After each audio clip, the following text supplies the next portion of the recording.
Immortals, the Aztec Chronicles. Prologue. The fall of the sun. The winds of the ocean howled as the sun rose, casting its first light across the thick jungle canopy. A faint mist clung to the trees, heavy with the smell of salt and earth.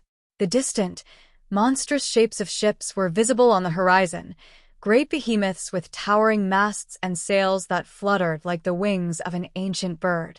They were unlike anything Mixcoatl had ever seen. He stood at the edge of the jungle, heart pounding, eyes narrowed, watching as the invaders approached. The ships were like dark omens from the gods. Their strange, pale faces, their weapons of iron and steel, they were not men, but something worse, something foreign and unnatural. Mixcoatl's grip tightened around the hilt of his obsidian blade. The weapon was an extension of him, a jagged and deadly piece of volcanic stone, the pride of his people, forged with the strength of their ancestors. His warriors, adorned in jaguar pelts and sacred feathers, were ready. Their spirits were strong. Their hearts were prepared for battle. But even in the midst of his preparation, doubt lingered. Something felt wrong. The invaders advanced in a formation unlike any the Aztecs had ever seen. Their soldiers were disciplined, their movements precise. Their horses galloped like thunder through the jungle, unnerving in their speed and size. There was no fear in their eyes, only the cold, unwavering certainty of death and conquest. Mixcoatl turned to his warriors, his voice steady and commanding, cutting through the rising tension. "We will drive them back. We will not let them desecrate our land." The warriors roared in unison, their war cries rising like the thunderous beat of the drums. Mixcoatl's heart raced with the adrenaline of battle, but beneath it, something gnawed at him. This was not like any fight they had faced before. The clash was violent and swift. The Aztecs fought with the ferocity of their ancestors, wielding obsidian blades and throwing their spears with deadly precision. But the invaders, these pale-faced men, fought differently. Their iron weapons cleaved through flesh with an unnatural ease, and their soldiers, mounted upon beasts of burden that thundered across the battlefield, seemed to never tire. Mixcoatl's blade flashed through the air as he cut down invader after invader, but it was a futile effort. For every one that fell, two more took their place. The screams of his people filled the air, warriors, women, and children, all caught in the relentless onslaught. The jungle, once a place of life and vibrancy, now echoed with the sound of metal on bone, the cries of the dying, and the terrible roar of horses. In the chaos, Mixcoatl was torn from his warriors, thrust into the heart of the slaughter. His eyes darted from body to body, his people, his family, falling one by one. The invaders seemed endless, like a tide that could not be stopped. And then, just as quickly as the battle had begun, it turned. A group of invaders had broken through the Aztec lines and was advancing toward the heart of the city. Mixcoatl's eyes widened in horror as he realized that the escape route had been blocked. He was stationed at the rear to protect his people's retreat, but now it was clear. His people were surrounded. His pulse quickened. His warriors were dying, his people were dying, and there was nothing he could do. Mixcoatl's thoughts raced as he pushed forward, desperate to reach the others. The battle raged behind him, the air thick with the screams and the smell of blood. He burst through the trees and into the clearing where the rest of his people had taken refuge. What he saw made his stomach churn.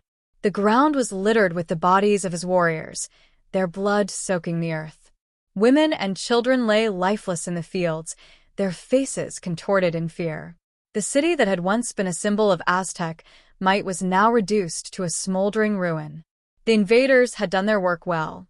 And among the dead, a child. A child no older than his own son. The sight made his heart stop. His breath came in sharp gasps as he kneeled beside the tiny form, cradling it in his arms. The weight of the child's body was unbearable, and his chest tightened with grief and rage. Mixcoatl, his voice hoarse and raw, looked skyward. His scream pierced the heavens as he held the child to his chest, the weight of his failure crashing down upon him. "No." His voice cracked, the sound echoing through the silent jungle. "This cannot be." His words were swallowed by the wind, carried away by the storm that now began to roll in from the horizon. The sky, once a brilliant blue, darkened as though in mourning. The storm was coming, as if the gods themselves wept for the destruction of his people. He stood, tears blurring his vision, and began the slow walk toward the temple in the distance. The steps seemed endless, each one heavier than the last. His sandals crunched on the dry earth, the jungle around him eerily still. Even the wind seemed to hold its breath. The temple, the sacred place where the gods were honored, stood at the edge of the city, its stone walls scarred by the flames. As he approached, he saw that the doors had been broken, torn from their hinges, and the entrance lay in ruins. The air inside was thick with the scent of incense, now mixed with the bitter stench of death. Inside, he found the body of a priest, his face pale, eyes wide open in an eternal stare. His arms were bound to the walls, his body bloodied and cold. The sight of him stirred something deep inside Mixcoatl, a gnawing fear, but it was the blade that caught his attention. An obsidian knife, gleaming in the dim light. The emerald gem embedded in its hilt seemed to pulse faintly, as though alive, its rhythm matching the trembling beat of Mixcoatl's heart. His fingers trembled as he reached for it. The moment his skin made contact with the smooth, black surface of the blade, an electric shock surged through him.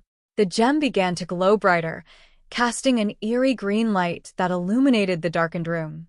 The air around him thickened, and the world seemed to stop, his vision narrowing. His pulse raced as the energy of the knife surged through his veins, alive, pulsing, ancient.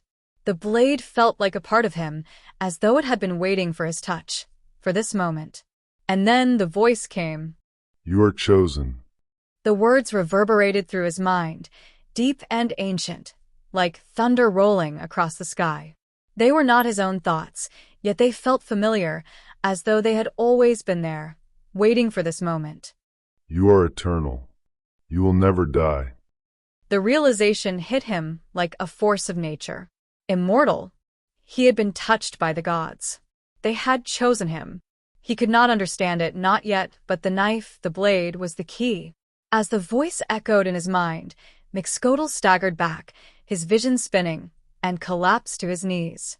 The gods had spoken to him, and his fate had been sealed. Above, the storm clouds gathered. The sky, once bright, was now a dark mirror of the pain that burned within him. He was immortal now, bound to a fate he could not escape. A curse, a blessing, a journey that would never end. The gods had marked him, and now his fight was just beginning.